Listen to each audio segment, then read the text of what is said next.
Hello students, let's move on into our example problem 2.6. So what is the example 2.6? The resistance of a wire is 20 ohm.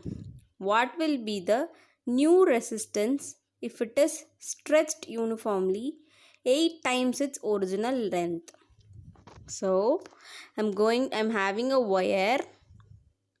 Let's its initial length be L.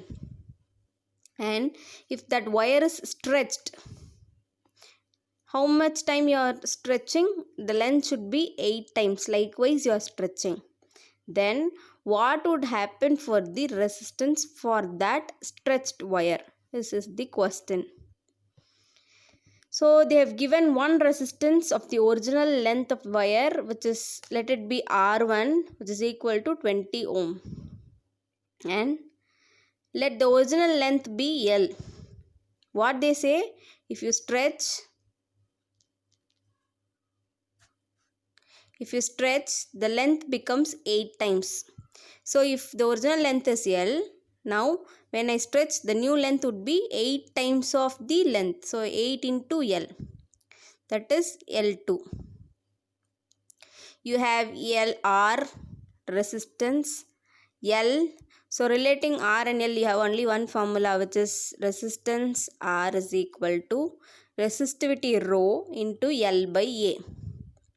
Okay, so here in this case you have two cases, the wire with original length and the wire with the stretched length.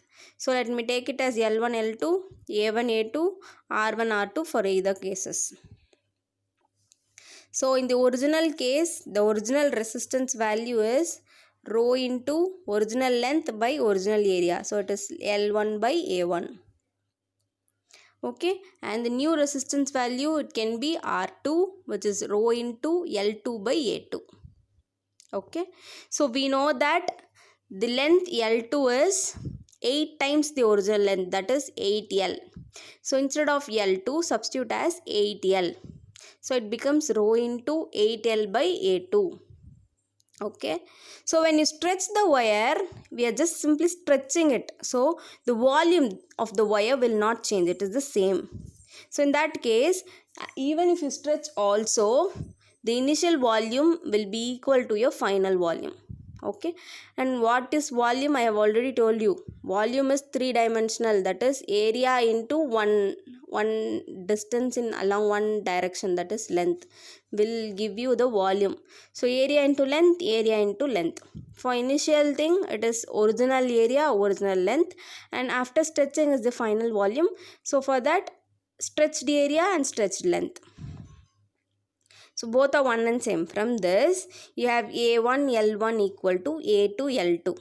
So I am going to separate the L parameters and A parameters separately. So when you bring this to the other side, it becomes A1 divided by A2. Then L2 as such here, bring L1 to the other side, it becomes L2 by L1. Okay, we know the length L1 is L and L2 is 8L. So 8L divided by L, which is L get cancelled off, then the value is 8.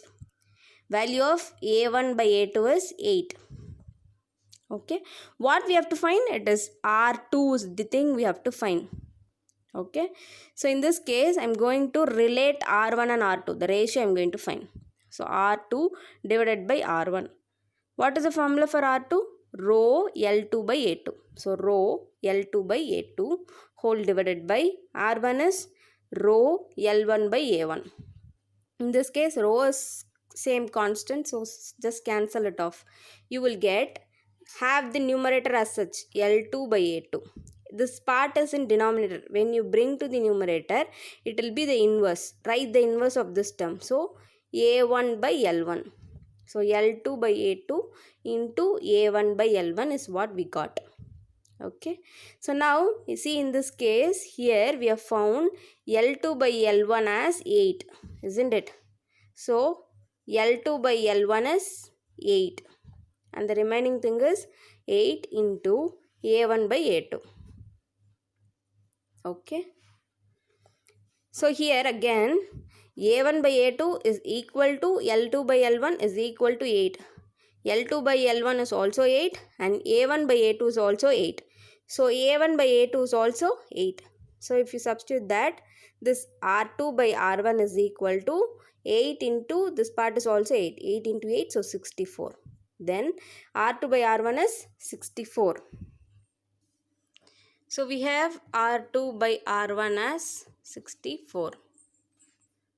And in the question they have given R1 value is 20 ohm. The question is to find the R2. So have the R2 as such. Bring this R1 to the other side. It becomes 64 into R1. We know the R1 value is 20. Substitute here. So R2 is equal to 64 into 20. So when you multiply this, it is R2 is equal to 1280 ohm. So this is your new resistance of the wire R2 for the stretched wire. Okay. I hope you have understood. Thank you.